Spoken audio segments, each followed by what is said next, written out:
India இன்று உலகில் ராணுவம், மக்கள் தொகை, நில அடிப்படையில் இந்தியா ஒரு மிக பெரும் நாடாக இருக்கின்றது.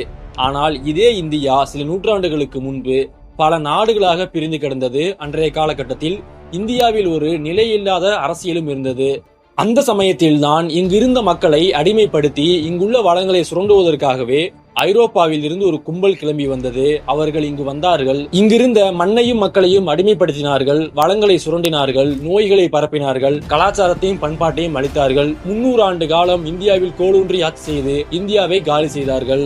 இந்தியாவையும் இந்தியர்களையும் ஐரோப்பியர்கள் எப்படி அடிமைப்படுத்தினார்கள், இந்தியா அடிமையாவதற்கு காரணமாக இருந்த அந்த ஒரு நபர் யார் என்பதெல்லாம் பற்றி இந்த தொடர்ல நாம் விரிவாக பார்க்கலாம். வீடியோக்குள்ள போறதுக்கு முன்னாடி நீங்க இன்னும் நம்ம சேனலை சப்ஸ்கிரைப் பண்ணாட்டி மறக்காம சப்ஸ்கிரைப் பண்ணிக்கங்க.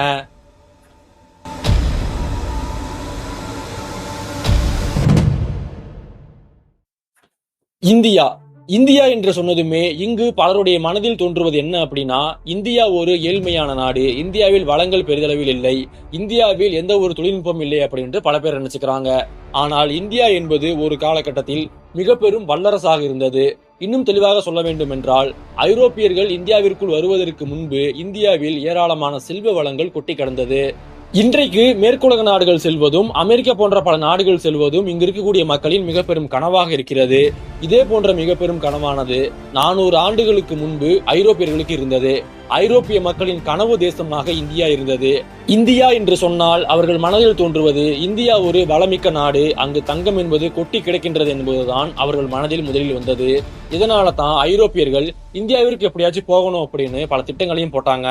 ஐரோப்பியர்கள் இந்தியாவை எப்படி அடிமைப்படுத்தினாங்க என்று பார்ப்பதற்கு முன்னாடி அவங்க ஏன் இந்தியாவை அடிமைப்படுத்த நினைச்சாங்க, அப்படி இந்தியாவில் என்னதான் இருந்தது என்பதை பற்றி இப்ப நம்ம பார்க்கலாம். பண்டைய இந்தியா என்பது ஒரு செல்வ செழிப்பு மிக்க ஒரு நாடாகத்தான் இருந்தது. அன்றைய காலகட்டங்கள்ல இந்தியாவில் என்னதான் பல நாடுகள் இருந்தாலுமே ஒரு பகுதியுமே செல்வ வளத்துடன் இருந்தது. இன்னும் தெளிவா சொல்லணும் அப்படின்னா, இந்தியாவில் இருந்து கிடைக்கக்கூடிய ஒரு பொருட்களுக்குமே உலக சந்தையில மிக பெரும் மதிப்பும் இருந்தது. இந்தியாவில் இருந்து கிடைக்கக்கூடிய பட்டு, மிளகு, கிராம்பு, லவங்கப்பட்டை, முத்து, பவளம் போன்ற பொருட்களுக்கு உலக சந்தையில மிக பெரும் மதிப்பு இருந்தது. ஐரோப்பியர்கள் தங்கத்தை கொடுத்துட்டு இங்க இருந்து மிளகையும் கிராம்பையும் வாங்கிட்டு போனாங்க. அந்த அளவுக்கு அன்றைய காலகட்டத்துல மிளகு என்பது ஐரோப்பியர்களுக்கு அரிதான ஒரு பொருளாக இருந்தது. இப்படி இந்தியாவில் கிடைக்கக்கூடிய இந்த ஸ்பைசஸ்க்காக 2000 ஆண்டுகளுக்கு முன்பு இருந்தே ஐரோப்பியர்களும், அரேபியர்களும், சீனர்களுமே இந்தியாவுடன் ஏராளமான வணிக தொடர்பில் தான் இருந்தாங்க. இதுல குறிப்பா ஐரோப்பியர்கள் ஆரம்ப காலகட்டத்தில் இருந்தே இந்தியாவுடன் வணிக தொடர்பில் தான் இருந்தாங்க. ஐரோப்பாவை சேர்ந்த பல வணிகர்கள் இந்தியாவிற்கு வணிகம் பண்ணிட்டு போனாங்க. ஐரோப்பியர்கள் இந்தியாவுடன் வணிகம் பண்ண சமயத்துல ஐரோப்பியர்களுக்கு மிக பெரும் பிரச்சனைகளும் இருந்தது. ஏன் அப்படின்னா, ஐரோப்பியர்கள் அரபு நாடுகளை தாண்டி தான் இந்தியாவிற்குள் வணிகம் பண்ணிட்டு போனாங்க. இதன் காரணமாக அரபு நாடுகளை தாண்டும் பொழுது அவங்களுக்கு ஏராளமான வரிகளும் கட்டுனாங்க. இதனால இந்தியாவில் சாதாரணமாக கிடைக்கக்கூடிய பொருட்கள் ஐரோப்பாவில மிகவும் விலை உயர்ந்த பொருட்களாக இருந்தது. ஒரு கட்டத்துல இந்த நிலைமை எப்படி மாறுது அப்படின்னா, கிறிஸ்துவர்களுக்கும் இஸ்லாமியர்களுக்கும் இடையே சிலுவை போர் என்பது நடக்கிறது. இந்த போரின் காரணமாக ஐரோப்பிய வணிகர்கள் மிக பெரும் அளவிற்கு பாதிக்கப்படுறாங்க.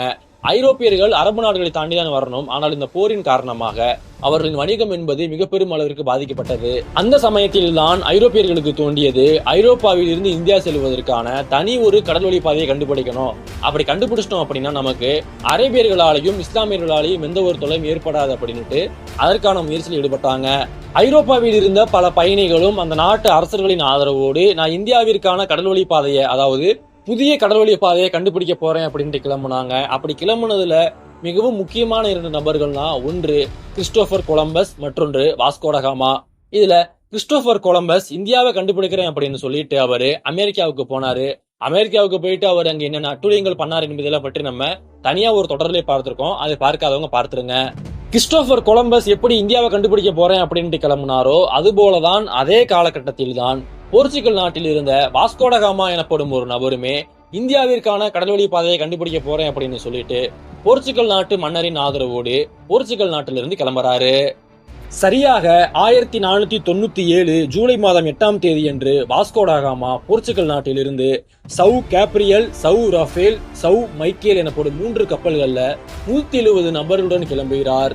23 நாட்கள் கடல் பயணத்துக்கு பிறகு ஆப்பிரிக்காவையும் நன்னம்பிக்கை முனையும் தாண்டி இந்திய பெருங்கடலுக்குள் நுழைந்து இறுதியாக இந்தியாவில் உள்ள மலபார் கடற்கரை பகுதிக்கு அவர் வந்தடைந்தார். அன்றைய காலகட்டத்தில் அவர் வந்திறங்கிய பகுதி கேரளாவில் உள்ள கோழிக்கோடு. அந்த பகுதியை சாமரின் எனப்படும் ஒரு மன்னர் ஆட்சி செய்து கொண்டிருந்தார். வாஸ்கோட காமாவும் அவருடைய ஆட்களும் கோழிக்கோட்டுல வந்து இறங்குறாங்க. அந்த சமயத்துல சாமரின், அதாவது சமுத்திரன் மன்னருடைய ஆட்கள் வாஸ்கோட காமாவை வரவேற்கிறாங்க. கொலம்பஸ் அமெரிக்காவுக்கு போன போது அங்கு இருந்த பழங்குடியின மக்கள் எப்படி ஆரத்தலை வரவேற்றாங்களோ அது போலதான் நம்முடைய இந்தியர்களுமே வந்து வாஸ்கோட காமா வரவேற்றாங்க, அதற்கு பின்னால் இருக்கக்கூடிய ஆபத்தை உணராமல். வாஸ்கோட காமாவை துறைமுகத்தில் இருந்து மன்னருடைய அரண்மனைக்கு கூட்டிட்டு போறாங்க. அப்படி கூட்டிட்டு போறதுக்கு முன்னாடி ஒரு கோவிலுக்குமே கூட்டிட்டு போறாங்க. இதை பற்றி வாஸ்கோட காமா குழுவில் இருந்த ஒருவர் அவருடைய பயண குறிப்புகள் எழுதுறாரு. அவர் என்ன எழுதியிருந்தார் அப்படின்னா, இங்கு இருக்கக்கூடிய கிறிஸ்தவர்கள் நெற்றி, மார்பு மற்றும் கழுத்து பகுதிகளில் வெண்மை நிறத்திலான துகள்களை பூசிக் கொண்டிருக்கிறார்கள். இவர்கள் இயேசு கிறிஸ்துவை வினோதமான முறையில வழிபடுறாங்க அப்படின்னு எழுதுறாரு. அதாவது அங்க இருந்த இந்து கோவில்களை அவங்க கிறிஸ்துவ தேவாலயங்களை நினைச்சு கொண்டாங்க. அங்க இருந்த புரோகிதர்களை அவங்க பாதிரியார்களை நினைச்சு கொண்டாங்க. இங்க இருக்கக்கூடிய மக்கள் அனைவரும் கிறிஸ்துவர்கள், இவங்க இயேசு கிறிஸ்துவ வினோதமான ஒரு முறையில வழிபடுறாங்க அப்படின்னு நினைச்சுக்கொண்டு அதுக்கேற்ற மாதிரியே வந்து அவங்க பயண குறிப்பு எழுத ஆரம்பிச்சாங்க.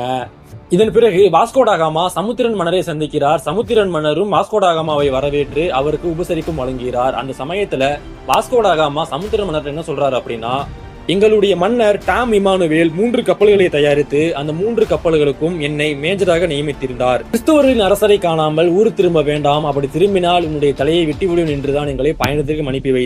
இந்தியா சென்று கிறிஸ்துவ மன்னரை சந்தித்த பிறகு உங்களிடம் கொடுக்க சொல்லி அவர் 2 கடிதங்களை கொடுத்து அனுப்பியுள்ளார். அந்த 2 கடிதங்களையும் நான் உங்களுக்கு நாளை கொடுக்கிறேன் என்று சொன்னார். இதன் பிறகு முதலாம் கட்ட பேச்சுவார்த்தை என்பது முடிவடைந்தது. அடுத்ததாக 2வது நாள் வாஸ்கோட காமா வர்றேன் அப்படின்ட்டு போனாரு. ஆனால் வாஸ்கோட காமா வரவில்லை.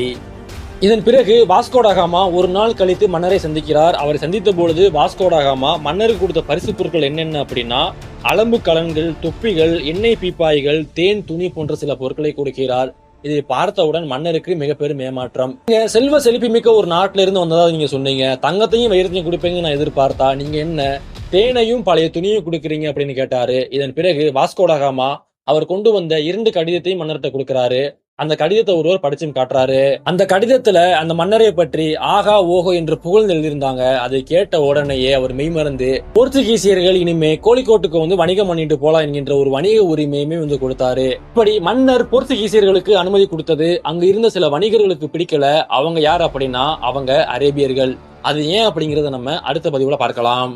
இதன் பிறகு 1498 ஆகஸ்ட் மாதம் 13ஆம் தேதி என்று 3 மாதங்கள் கழித்து வாஸ்கோட காமா நான் மீண்டும் போர்ச்சுகல் போறேன் அப்படின்னு சாமரின் மன்னனை சந்தித்து சொல்கிறார். அதன் பிறகு வாஸ்கோட காமா சாமரின் மன்னர் என்ன சொல்றாரு அப்படின்னா, தன்னுடன் சில பிரதிநிதிகளை நீங்கள் அனுப்பி வைத்தால் என்னிடம் விற்பனை ஆகாத பொருட்களை பார்த்து கொள்ள என்னுடைய குழுவில் இருந்து சிலரை விட்டுவிட்டு செல்ல நான் தயாராக இருக்கிறேன் அப்படின்னு சொன்னாரு. வாஸ்கோட காமா இப்படி சொன்னதுக்கு சமுத்திரன் மன்னரும் சரி நீங்க இங்க வந்து வணிகம் பண்ணிக்கங்க, அதற்கான வரியுமே எங்களுக்கு கொடுத்துருங்க அப்படின்னு கேட்டதுக்கு வாஸ்கோட காமா வரி எங்களால கொடுக்க முடியாது அப்படின்னு சொன்னாரு. இதனால சமுத்திரன் மன்னர் என்ன பண்ணாரு அப்படின்னா, வாஸ்கோட காமா எங்க வரி கொடுக்காம எங்க இருந்து போயிருவானோ அப்படின்னு சொல்லிட்டு தங்களுடைய காவலாளிகளை வாஸ்கோட காமா கப்பலை சுற்றி வந்து நியமிச்சாரு. இது மட்டும் இல்லாம போர்ச்சுகீசிய கப்பலுக்கு சென்று அந்த கப்பலுடன் யாரும் வணிகம் செய்யக்கூடாது என்ற ஒரு உத்தரவையும் போட்டாரு. இந்த உத்தரவையுமே தாண்டி வந்து ஒரு 18 பேர் வந்து அந்த கப்பலுக்கு வணிகம் பண்ண போனாங்க. அப்படி போன அனைவருமே வந்து வாஸ்கோட காமா சிறைப்பிடித்து வச்சு அவங்கள கொன்றுவேன் அப்படின்னு மிரட்ட ஆரம்பிச்சான். இதன் பிறகு சமுத்திரன் மன்னரும் வாஸ்கோட காமாவும் ஒரு சமாதான பேச்சுவார்த்தைக்கு வர்றாங்க. பிணை கைதிகள் அனைவருமே நீங்க விட்டுருங்க, உங்களுடைய பொருட்களை வந்து வரி இல்லாம நீங்க வந்து வித்துக்கொள்ளுங்க அப்படின்ற ஒரு உடன்படிக்கைக்கு வர்றாங்க. இதன் பிறகு வாஸ்கோட காமா அவன் பிடிச்சு வச்சிருந்த பல பிணை கைதிகளையுமே வந்து ரிலீஸ் பண்றான். இதன் பிறகு 1498 ஆகஸ்ட் மாசத்துல அவன் மீண்டும் போர்ச்சுகல் கிளம்புறான். கிளம்பும் பொழுது அவன் அனைத்து பிணை கைதிகளையும் விடுதலை பண்ணிட்டு போகல, பல பேரை வந்து தன்னுடன் வச்சுக்கொண்டே அவன் போர்ச்சுகல் கிளம்புறான். போர்ச்சுகல் போற வழியில கடல் பயணம் ஒத்துக்கொள்ளாத காரணத்தினால பல பேர் பல நோய்களை வந்து இறந்து போறாங்க. எஞ்சி இந்த சில பேர் மட்டும்தான் போர்ச்சுகல் போறாங்க.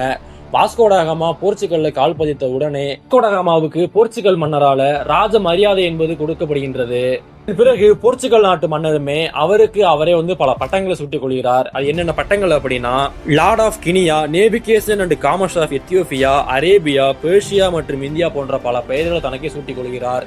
வாஸ்கோட காமாவுடைய இந்த பயணம் மிகப்பெரும் வெற்றி அடையும் என்று அவர் எதிர்பார்க்கவே இல்லை.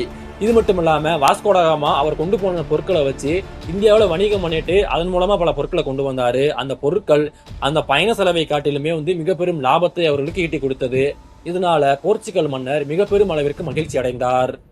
இதன் பிறகு போர்ச்சுகல் நாட்டு மன்னர் வாஸ்கோட காமாவை பார்த்து, நீங்க மறுபடியும் எப்ப இந்தியா போறீங்க, இந்தியா போறதுக்கு உங்களுக்கு மீண்டும் எத்தனை வணிக கப்பல்கள் வேண்டும் என கேட்கிறார். அந்த சமயத்தில் வாஸ்கோட காமாவினுடைய பதில் என்பது வித்தியாசமாக இருந்தது.